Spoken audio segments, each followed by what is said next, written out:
없이 바뀌었는데도 잘한 것 같은데 목사만 실수를 하는 것 같습니다. 제일 중요한 걸 빠뜨렸습니다. 오늘 2025년 새해 처음으로 등록하시는 성도님이십니다. 우리 박정순 성도님, 잠깐만 자리에 일어나 주시겠습니까? 네. LH에 이사를 오시게 돼가지고 저희 교회를 출석하시게 되었습니다. 편안한 신앙생활이 될 수 있도록 모두가 다 협력해 주시기를 부탁을 드립니다. 박수로 환영하겠습니다.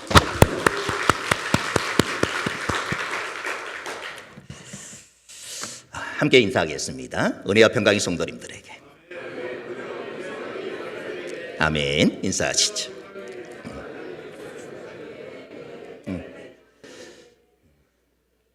오늘도 하나님을 예배하기 모인 여러분 모두에게 하나님의 은혜와 평강이 충만하게 흘러넘치기를 소망합니다. 선교사 자녀로 유명한 악동 뮤지션의 이찬혁이라는 그런 친구가 있습니다. 이 친구 노래 중에 장래 희망이라고 하는 그런 노래가 있습니다.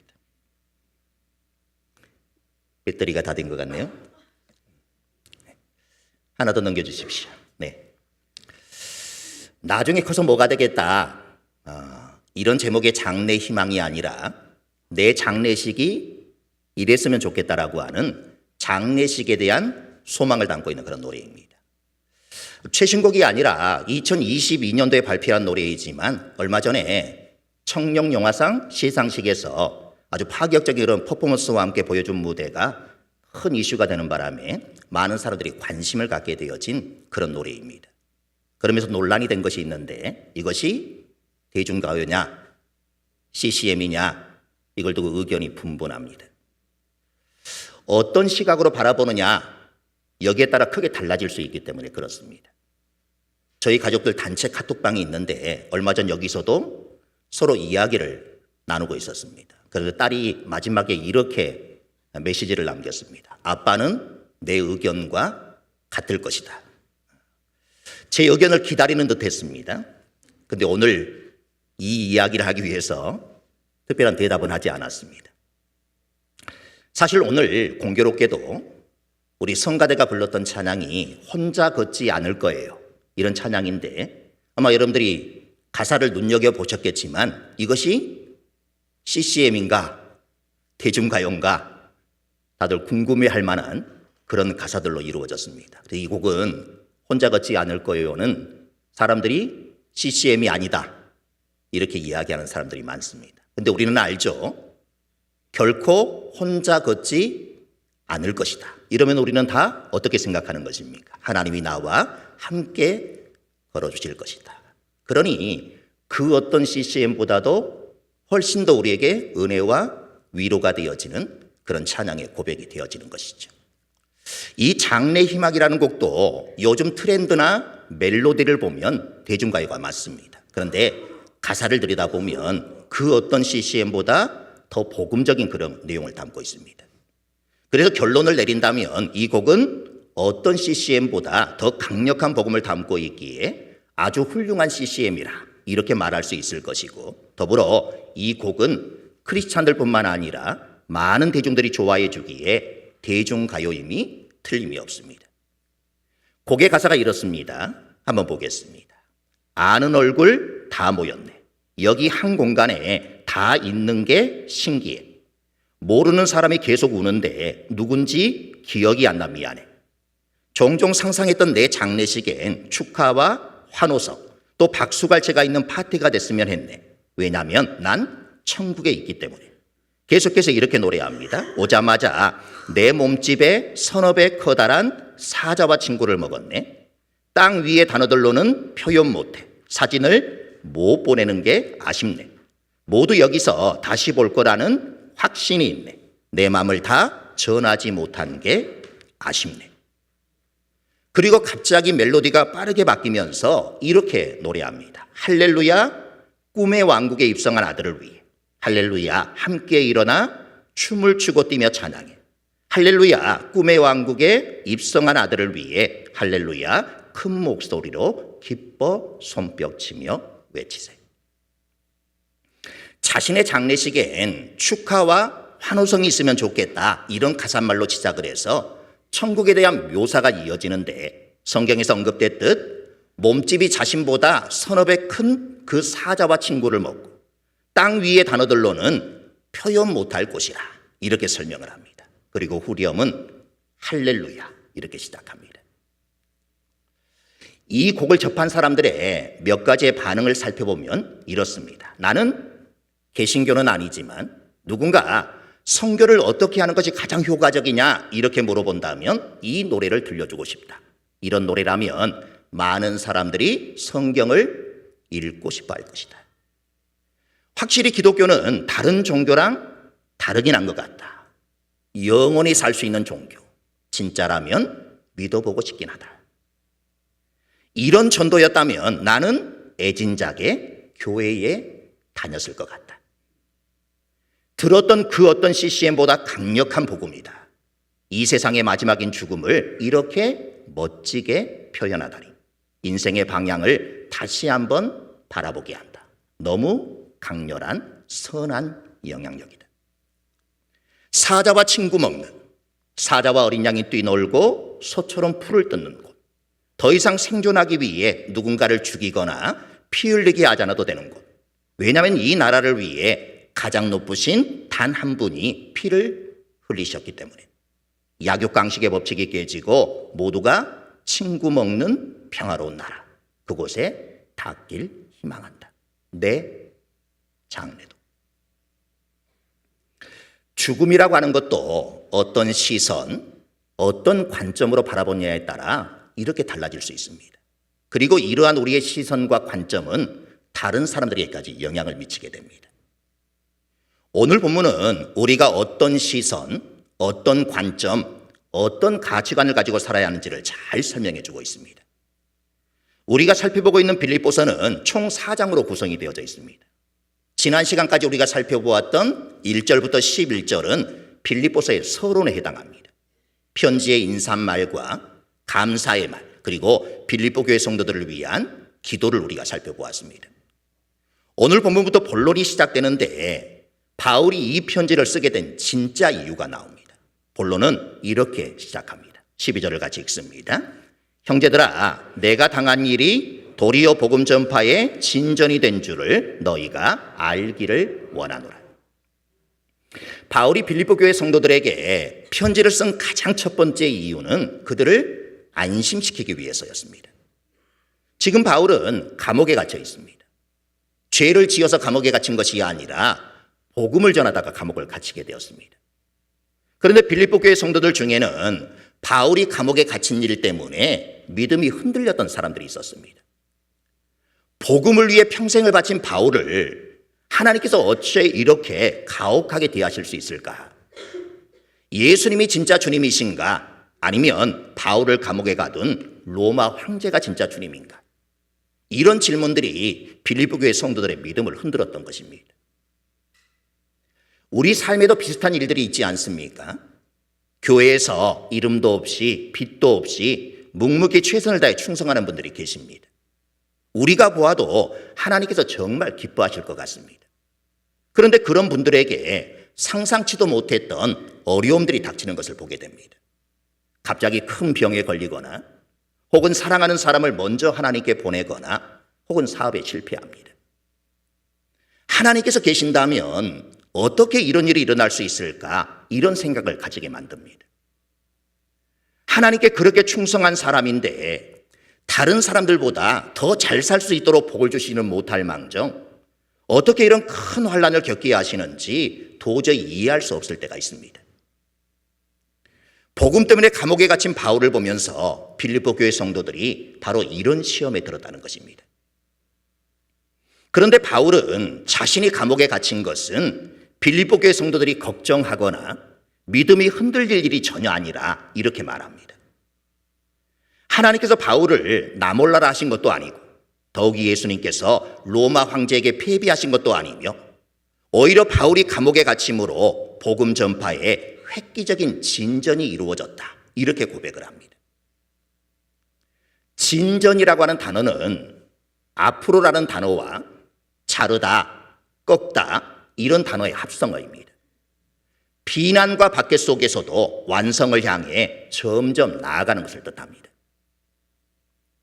사람들은 바울이 투옥됨으로 복음 전파 사역이 막히게 되었다고 생각했습니다. 그러나 바울은 자신이 겪고 있는 일이 복음 전파의 진전이 되었다, 이렇게 고백하는 것입니다. 우리가 표면적으로만 보면 바울의 삶과 사역은 고난과 역경으로 점철된 되는 것이 하나도 없는 것처럼 보입니다. 세상적인 관점으로 보면 그는 완전히 실패자 같습니다. 그럼에도 바울은 확신을 가지고 고백하는 것입니다. 형제들아, 내가 당한 일이 도리어 복음 전파의 진전이 된 줄을 너희가 알기를 원하노라. 그리고 복음이 구체적으로 어떻게 진전되고 있는지를 13절에 이렇게 증가합니다. 같이 읽어보겠습니다. 이러므로 나의 매임이 그리스도 안에서 모든 시위대 안과 그 밖의 모든 사람에게 나타났습니다. 바울은 자신의 매임으로 인해 복음이 모든 시위대 안에 나타났다고 합니다. 바울은 로마 황제가 친히 거느리는 시위대 사람들을 만날 기회를 얻게 되었습니다. 어느 학자에 따르면 당시 로마 황제 시위대 규모는 7,000명 정도였다고 합니다. 로마 황제의 재판을 기다리고 있던 죄수들은 도망치지 못하도록 특별 관리를 받았습니다. 죄수 한 명을 감시하는데 기본적으로 4명의 군사를 두었다고 합니다. 2명의 군사는 죄수 양쪽에서 자신의 팔과 죄수의 팔을 쇠사슬로 함께 묶었고, 다른 2명의 군사가 보초를 서는 그런 형식이었습니다. 하루 6시간씩 4개조가 돌아가면서 교대로 감시를 했기 때문에 사도 바울은 하루에 적어도 16명의 군인들을 만날 수가 있었습니다. 이때 바울에 의해 증거된 복음이 로마의 심장부에 꽂히게 되었습니다. 바울은 이에 대한 증거로 빌립보서를 마무리하면서 4장 22절에 이렇게 언급을 하고 있습니다. 읽어보겠습니다. 모든 성도들이 너희에게 문안하되 특히 가이사의 집 사람들 중 몇이니라. 가이사의 집은 바로 로마 황궁을 말합니다. 로마 황제의 가족 중에도 예수 믿는 사람들이 생겨났을 정도로 변화가 일어났다는 것입니다. 바울이 투옥됨으로 말미암아 복음이 놀랄 만한 속도로 전해지게 된 것은 비단 로마 왕국만이 아니었습니다. 14절은 이렇게 증가합니다. 같이 읽습니다. 형제 중 다수가 나의 매임으로 말미암아 주 안에서 신뢰함으로 겁없이 하나님의 말씀을 더욱 담대히 전하게 되었느니라. 형제 중 다수는 로마에 있는 그리스도인들을 가리킵니다. 그들은 아직 연약했기 때문에 처음에는 복음을 잘 전하지 못했습니다. 겁이 나서 그러기도 했지만 예수 믿는다는 게 구체적으로 어떤 것인지를 잘 몰랐기 때문에도 담대하게 전하지 못했습니다. 그런데 하나님께서 바울을 사용하셔서 어떻게 역사하시는지를 보았습니다. 바울이 재판정에서 더없이 진지한 자세로, 때로는 조용한 목소리로, 때로는 목청을 돋우어 예수 그리스도에 대해 변론하는 것을 보았을 것입니다. 그것은 바울의 공개적인 불신자 초청 예배이자 간증 집회와도 같았습니다. 그런 모습 속에서 예수를 믿는다라는 것이 무엇인지, 그리스도를 위해 어떻게 살아야 하는지를 바르게 배우게 된 것입니다. 분명 바울이 감옥에 갇힌 것은 억울한 일이고 비극적인 일입니다. 하지만 하나님은 이 일이 아니고선 있을 수 없는 놀라운 일을 준비하고 계셨습니다. 바울이 감옥에 갇혔기 때문에 복음을 들을 수 없었던 시위대 사람들이 복음을 듣게 되었고, 바울이 감옥에 갇혔기 때문에 두려움에 떨던 로마 교회 성도들이 담대함을 얻어 복음을 전하게 되었습니다. 지금 인생의 어두운 터널을 지나고 계신 성도님이 계신다면 우리 삶의 모든 것들을 통해 합력하여 선을 이루게 하시는 하나님을 바라볼 수 있길 바랍니다. 하나님께서 우리에게 인생의 어두운 터널을 허락하시는 이유는 우리를 그 어둠 속에 계속해서 두시기 위함이 아니라 우리가 상상도 못할 환한 빛을 우리에게 주시기 위함입니다. 가장 어두울 때 새벽이 찾아오는 것처럼 인생의 어두운 터널은 끝이 아니라 오히려 우리를 향한 하나님의 위대한 역사의 시작점이라는 사실입니다. 비록 우리가 지금은 당장은 모든 것을 이해할 수 없다라고 하더라도 하나님은 우리가 당하는 지금의 슬픔과 고통을 통해 가장 아름답고 가장 복된 결과를 만들어 주실 것입니다. 많은 그리스도인들이 바울의 모습을 보면서 그리스도인으로서 어떻게 살아가야 하는지를 결단하고 삶을 바꾸었습니다. 그런데 그것을 보고 시기하는 사람들도 있었다는 것입니다. 15절에 이렇게 증가합니다. 같이 읽어보겠습니다. 어떤 이들은 투기와 분쟁으로, 어떤 이들은 착한 뜻으로 그리스도를 전파하나니. 로마에는 하나의 교회만 있었던 것이 아니라 다수의 교회가 있었던 것으로 보입니다. 그 교회들 중에는 바울의 사역을 지지하는 교회도 있었고 반대하는 교회들도 있었던 것 같습니다. 바울 사역의 평생의 걸림돌은 그가 예수님의 공생의 기간 동안 주님과 함께하지 않았다는 것입니다. 그래서 바울을 반대하는 그리스도인들은 바울은 진짜 사도가 아니라 이렇게 공격을 했습니다. 그래서 그들은 바울이 투옥되어 있을 때 복음을 더욱더 열심히 전해서 자기들의 교회가 성장하고 성숙하는 것을 보면 자연스레 바울이 가짜 사도라는 것이 드러날 것이라 이렇게 생각하여 복음을 열심히 전했다고 하는 것입니다. 16절에 이렇게 증가합니다. 같이 읽습니다. 이들은 내가 복음을 변증하기 위하여 세우심을 받은 줄 알고 사랑으로 하나. 여기서 이들은 15절에 착한 뜻으로 그리스도를 전파하는 사람들입니다. 이 사람들은 바울이 법정에서 복음에 대해 변호하는 것을 보고 하나님께서 왜 바울을 로마의 법정에 서게 하셨는지를 깨닫고 그것을 자신의 삶을 바꾸는 출발점으로 삼았습니다. 계속해서 17절에 이렇게 증가합니다. 같이 읽어보겠습니다. 그들은 나의 매임에 괴로움을 더하게 할 줄로 생각하여 순수하지 못하게 다툼으로 그리스도를 전파하느니라. 여기서 그들은 15절에 투기와 분쟁으로 그리스도를 전하는 사람들입니다. 이들은 왜 담대히 복음을 전했습니까? 바울의 매임에 괴로움을 더하게 하려고 그렇게 했다는 것입니다. 바울이 지금 감옥에서 고생을 하고 있는데 그가 더 고생하도록, 더 고통을 당하도록 하기 위해 담대히 복음을 전했다는 것입니다. 참 이해할 수 없는 그런 모습이지 않습니까? 여기서 다툼은 이기적인 욕망을 뜻합니다.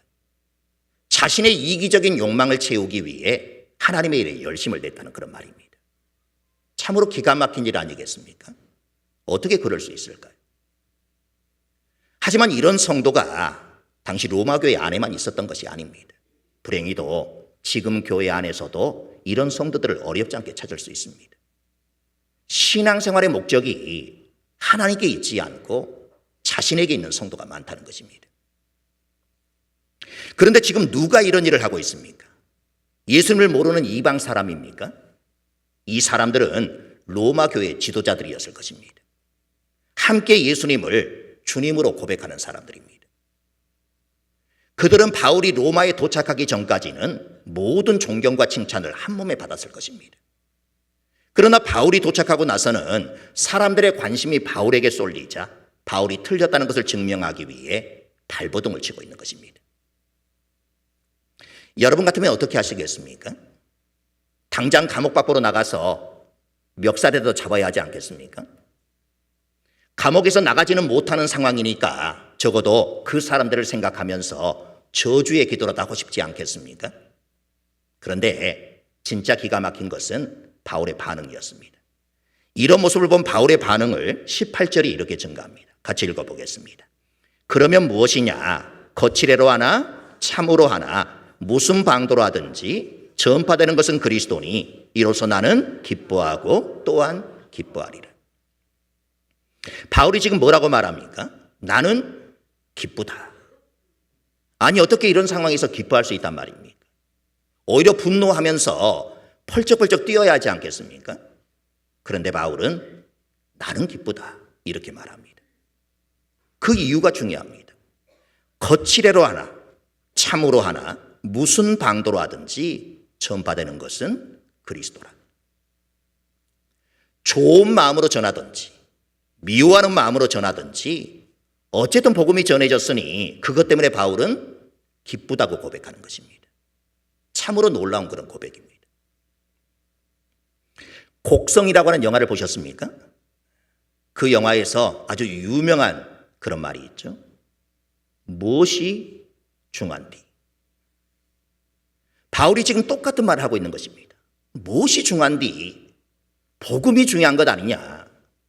예수가 중요한 것 아니냐? 그러면 좋은 마음으로 전했든 미워해서 전했든 어쨌든 복음이 전파되고 그리스도가 전파되었으니 그러면 된 것이 아니냐? 그러므로 나는 기뻐한다. 이렇게 고백하는 것입니다. 바울은 사역의 초점을 자기 자신에게 두지 않고 그리스도에게 두었습니다. 또한 인생의 목적을 자기 자존심을 세우는 것에 두지 않고 주님을 높여드리는 것에 두었습니다. 그래서 예수 그리스도께서 전파되는 것이 그의 가장 큰 기쁨이었습니다. 바울의 모든 생각과 관심은 오직 복음 전파에만 맞추어져 있었습니다. 어떤 모습, 무슨 방도라든지 전파되는 것이 그리스도면 된다는 것입니다. 예수가 그리스도다. 예수님은 인생의 모든 문제의 해결자가 되신다. 이 복음만 전파된다면 자신은 아무렇지 않다는 것입니다. 자신이 미워서 하든 좋아서 하든 그런 것은 상관없이 오직 그리스도만 증거된다면 자신은 기뻐하고 기뻐할 것이라 이렇게 고백합니다. 나는 기뻐하고 또한 기뻐하리라. 사도 바울의 기쁨이 얼마나 확고한지가 담겨져 있습니다. 이 표현에는 기뻐하고라는 현재형과 기뻐하리라 미래형이 같이 연결되어 있습니다. 헬라어에서 이렇게 사용하는 것은 확고한 의지를 나타낼 때 이런 단어를 사용합니다. 그만큼 확고한 기쁨을 바울이 소유하고 있었다는 것입니다. 사랑하는 성도 여러분, 오늘 본문 속에 사도 바울이 가지고 있는 사고와 관점을 우리도 가질 수 있길 바랍니다. 그래서 우리 자신과 우리 인생에서 일어나는 일들을 하나님의 시각에서 바라볼 줄 아는 그런 믿음이 되어야 합니다. 우리를 사랑하시는 하나님께서 왜 그런 상황을 주셨는지, 그 속에서 무엇을 깨우치기를 원하시는지, 우리가 어떻게 변해야 하는지를 배우시길 바랍니다. 그래야 우리의 삶을 통해 그리스도가 높아지고 주님이 존귀하게 되는 것이 우리의 기쁨과 감사의 제목이 될 수 있기를 간절히 소망합니다. 찬양하겠습니다.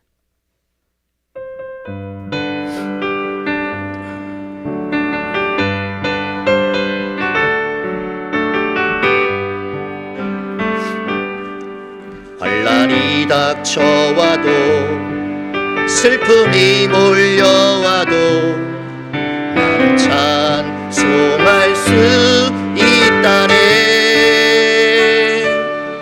그것은 주님의 사랑, 그것은 주님의 능력, 내 맘속에 늘 함께 가득하네. 일어서리라 예수의 이름으로 일어나리라 주님의 능력으로 결코 죄악 세상 본새 나를 잊지 못하리. 주님이 항상 내 곁에 함께하네. 쓰러진 것 같으나 다시 일어날 수 있음을 주님 말씀 붙들고 확신하네. 넘어진 것 같으나 다시 회복할 수 있음을 주님 약속 믿고서 기도하네. 일어서리라 예수의 이름으로 일어나리라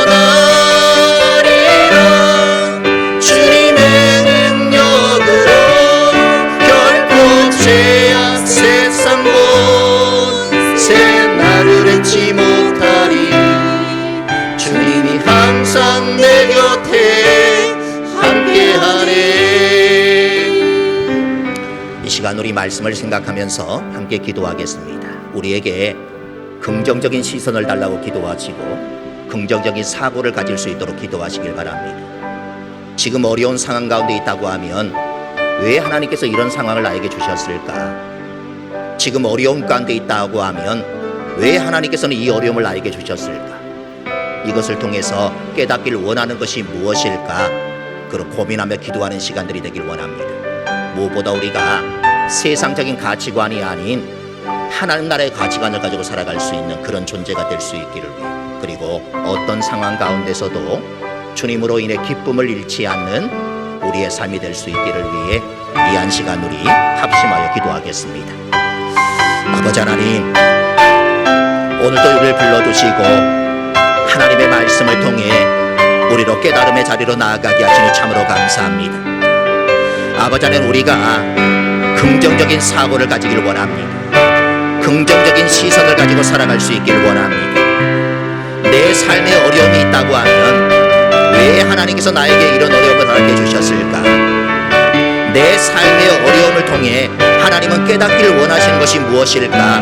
날마다 생각하고 고민하는 영혼들이 될 수 있도록 도와주시고, 오늘도 그 주님이 우리 가운데 찾아오셔서 우리의 삶의 모든 문제 해결자가 되심을 주님으로 경험할 수 있는 주의 백성들이 될 수 있기를 간절히 기도합니다. 아버지 하나님, 우리가 세상적인 가치관이 아닌 하나님 나라의 가치관을 가지고 이 땅의 삶을 살아가길 원합니다. 눈에 보이는 것을 추구하며 살아가는 인생이 아닌 보이진 않지만 영원한 것을 추구하며 살아가는 그런 인생들이 될 수 있기를 위해 기도합니다. 어떤 상황 가운데 우리가 놓인다 할지라도 주님으로 인해 기쁨을 잃지 않도록 도와주시고, 오늘 사도 바울이 감옥에 갇힌 상황 속에서도 나는 기뻐하고 기뻐하리라고 고백했던 그 기쁨의 고백들이 오늘을 살아가는 우리의 고백이 될 수 있기를 위해 간절히 기도합니다. 주님, 오늘도 어떤 마음을 가지고 주님 앞에 나와왔습니까? 저들이 어떤 형편에 처해 있고 저들이 어떤 상황 가운데 놓여 있습니까? 이 시간 기도할 때 저들이 당면한 모든 문제가 해결될 수 있도록 도와주시고, 저들의 모든 상황이 바뀌어지는 역사가 있게 하시고 환경이 변화되는 역사가 있게 하여 주셔서 이 시간 무거운 걸음으로 주님 앞에 나아왔다 할지라도 예배하고 돌아가는 저들의 걸음은 기뻐 뛰며 돌아갈 수 있는 귀한 걸음이 되기를 원합니다. 주님이 이 한 시간 심령 가운데 찾아가 주시고 주님의 능력의 손으로 어루만져 주시며 주님의 그 위로의 손길이 저들의 가운데 충만하게 임할 수 있도록 도와주셔서 이 시간도 큰 힘을 얻고 큰 소망을 가지고 다시 세상의 삶의 자리로 나아가는 주의 백성들이 되게 하여 주시사, 이 시간 이곳을 통해 부어주신 그 하나님의 놀라운 은혜와 사랑으로 한 주간의 삶도 승리하며 살아갈 수 있는 주의 백성들이 다 될 수 있도록 하나님 역사하여 주시옵소서. 주님 우리와 함께 해주시길 원합니다. 주님 우리와 영원토록 동행하여 주시길 원합니다.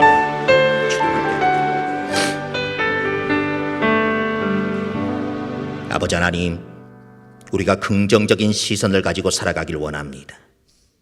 긍정적인 사고의 사람이 되길 원합니다. 혹여나 어려운 상황 가운데 있다면 하나님께서 왜 이런 상황을 나에게 주셨을까?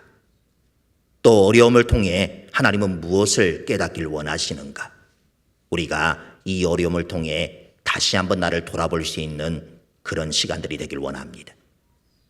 우리는 세상의 가치관으로 살아가는 존재가 아닙니다.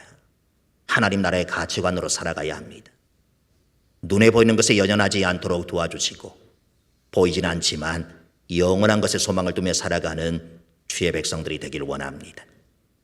어떤 상황 가운데 놓여 있다 할지라도 기쁨을 잃지 않길 원합니다. 오늘 바울이 비록 감옥에 갇혀 있지만 하나님의 복음이 전파된다고 하면 나는 기뻐하고 또 기뻐하리라 고백했던 것처럼, 하나님만 나를 통해 드러날 수만 있다면 나 또한 기뻐하고 또 기뻐하겠다라고 하는 이런 믿음의 고백을 가지고 살아가는 주의 백성들이 되길 원합니다. 오늘도 주님 앞에 나올 때 어떤 마음을 가지고 나왔습니까? 삶의 어려운 문제들이 있다면 모든 문제 해결자가 되시는 하나님 앞에 내어놓고 기도하는 백성들이 될 수 있도록 도와주시고, 환경과 상황이 어렵다면 모든 것을 바꾸어 주실 수 있는 하나님의 능력을 의지하는 시간들이 되게 하여 주시옵소서. 우리가 당면한 모든 문제를 해결하여 주시고 우리의 상황과 환경을 역전시켜 주시는 그 하나님을 만날 수 있는 시간이 되길 원합니다. 육체의 연약함을 가지고 이곳에 나온 성도들이 있다면 하나님이 이 한 시간 친히 그 환부의 손을 얹어주시고 친히 능력의 손으로 어루만져 주시사 깨끗이 회복되어지는 은혜와 은총을 누릴 수 있는 시간이 되길 원합니다. 무엇보다 병원에 입원해 있는 우리 류영달 집사님을 기억하여 주시고 인간의 손이 미치지 못한다 할지라도 하나님의 능력의 손으로 어루만져 주시옵시고 약물이 미치지 못한 부분이 있다면 하나님께서 친히 치료하시고 회복하여 주셔서 건강한 모습으로 다시 일상의 삶으로 돌아오는 은혜를 더하여 주시고 함께 예배할 수 있는 그런 은혜를 우리 집사님 가운데 부어주시길 원합니다. 우리 자녀들을 위해 기도합니다. 우리 자녀들이 어디가 있든지 언제나 하나님께서 그들을 눈동자와 같이 지켜주시길 원합니다. 머리털까지 세심받으신 하나님께서 그들의 일거수일투족 가운데 언제나 동행하여 주시길 원합니다. 하나님이 품게 하시는 큰 꿈과 비전을 품을 수 있도록 도와주시고 그 비전을 이루어가기 위해 주님 앞에 엎드리는 영혼들이 되게 하여 주시사 우리 자녀들을 통해 부모의 기쁨, 하나님의 영광이 날마다 드러날 수 있도록 도와주시고 믿는 자의 삶이 어떤 것인지를 날마다 증명하며 살아갈 수 있는 귀한 자녀들이 다 될 수 있도록 은혜를 베풀어 주시옵소서. 예수 그리스도의 이름으로 기도드립니다.